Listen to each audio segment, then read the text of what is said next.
सम्मानित किया है जगह जगह जाकर मेरी कंट्रीब्यूशंस के लिए। और मेरे साथ अगर ऐसा हो रहा है तो एक आम आदमी के साथ वो क्या करते होंगे? आप कह रहे हैं आपके साथ भी इस तरह का उन्होंने सलूक किया है, तो किसको बख्शते होंगे वो?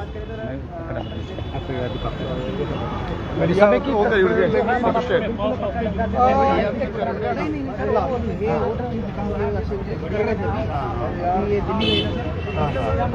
जी, आप आए हैं, पूरा मामला बताइए।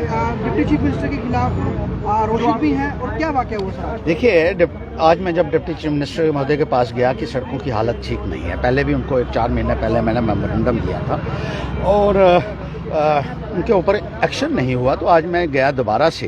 तो वो कोई मीटिंग कर रहे थे, वो क्रशर वालों के साथ उनका चल रहा था। तो मैंने कहा, मैं कहने लगे नहीं बैठिए, तो मैंने कहा चलो। फिर थोड़ी देर बाद मैंने कहा सिर्फ मेरा मेमोरेंडम आप रख लो क्योंकि मुझे जाना है। तो जब मैंने मेमोरेंडम उनके टेबल के ऊपर रखा तो उन्होंने मेमोरेंडम को उठाकर नीचे फर्श पर डाल दिया। मैंने कहा ये क्या तरीका है आपका? मैं एक मेमोरेंडम पब्लिक के लोगों की जो है वो बात लेकर आया हूँ यहाँ कि सड़कों की हालत बहुत ख़राब है और खड्डे हैं घुटने घुटने तक बहुत सारी सड़कों के ऊपर, और उनकी सड़कों बहुत सारे गाँव में सड़कें नहीं हैं। तो कहता है तू बड़े धरने देता, तूने मेरे बाहर धरना दिया। मैंने कहा ये तो कानून ने मुझे अधिकार दिया है, संविधान ने मुझे अधिकार दिया है कि मैं पीसफुल धरना भी कर सकता हूं और प्रोटेस्ट भी कर सकता हूं। ये हिंदुस्तान के नहीं, मैं डिप्टी चीफ मिनिस्टर, मेरे बाहर तेरी हिम्मत कैसे हुई? मैंने कहा आपने तो कोई अलग संविधान बनाया होगा, शायद मुझे मालूम नहीं है, जिसमें आपके बाहर धरना देने की इजाज़त किसी को नहीं है। हमने कहा पर प्रधानमंत्री के बाहर भी धरने लगते हैं, आपको समझना चाहिए। पार्लियामेंट के बाहर भी धरने लगते हैं, हर जगह लगता है। जो आदमी कुर्सी के ऊपर बैठा है वो जवाबदेह होता है जनता का। तो शुरू हो गया ऐसी तैसी, और फिर माँ और बहन की गालियां उसने दी मुझे। आई स्वेयर,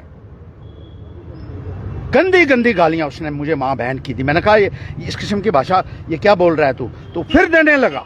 फिर कहता है डिप्टी चीफ मिनिस्टर में, और स्टाफ को कहा आओ जल्दी से आओ, और सिक्योरिटी को कहा 20 लोगों को मेरे ऊपर छोड़ा उसने।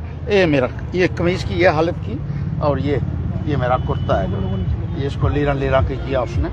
और 20 लोगों ने, मैंने उसको कहा मैं खुद चला जाता हूँ, मुझे ज़रूरत ही नहीं है तुमसे बात करने की, क्योंकि जिस भाषा का तू प्रयोग कर रहा है। कहा इसको उठा के घसीट के बाहर फेंक दो, और 20 लोगों ने मुझे वहाँ घसीटा और बाहर फेंका है। मैं पूछना चाहता हूँ मैं फारूक साहब से कि आपके दौर में भी हमने ऐसा कोई नहीं देखा, कांग्रेस के दौर में भी हमने ऐसा कभी नहीं देखा। उमर साहब से भी कहना चाहता हूँ कि बाकी मंत्री भी हैं जो बात सुनते भी हैं, और नहीं काम होता है तो सीधा बताना चाहिए कि ये हम नहीं कर सकते हैं। लेकिन आज भ्रष्टाचार की बात करना गुनाह हो गया है। सर आपने मामला दर्ज कराया? अभी मामला दर्ज कराया, FIR कटाई है यहाँ पक्का पुलिस स्टेशन में, और ये उम्मीद रखते हैं कि इसके ऊपर कार्रवाई होगी और सुरेंद्र चौधरी के खिलाफ मुकदमा दर्ज किया जाए। हर जी, मैं आपसे एक बात जानना चाहता था, आप तो मिनिस्टर भी रह चुके हैं, आपके साथ अगर ये व्यवहार किया जा रहा है, यानी कि अभद्र व्यवहार है आपके साथ, तो आम जनता का क्या होगा? देखिए, अब ये बहुत बड़ा एक प्रश्न है, सारी जनता को देखना चाहिए कि किस किस्म के ये लोग हैं। नशा हो गया इनको, पावर का दिमाग के अंदर घुस गया है। अरे बड़े मिनिस्टर रहे हैं यहाँ, और कोई नहीं रहता हमेशा के लिए, आते हैं और जाते हैं। सिर्फ अच्छी बातें याद रह जाती हैं, लेकिन अच्छे काम करने नहीं हैं। और इस किस्म का व्यवहार आपको करना है कि आपको हमले करवाने हैं जो आपके पास आएगा, और गंदी गंदी गालियां आपको देनी हैं। ये कहाँ तक जायज़ है, ये मैं पब्लिक के ऊपर छोड़ता हूँ। तो बिल्कुल इस समय के बाद हमें बताया गया, जो हमने आज यहाँ पर वो है बताया गया, लेकिन हम चाहेंगे कि एक बार हम आप जरूर दिखा दें कि किस तरह से यहाँ पर ये देखिए, ये FIR यहाँ पर लॉन्च हुई है पक्का पुलिस स्टेशन के अंदर।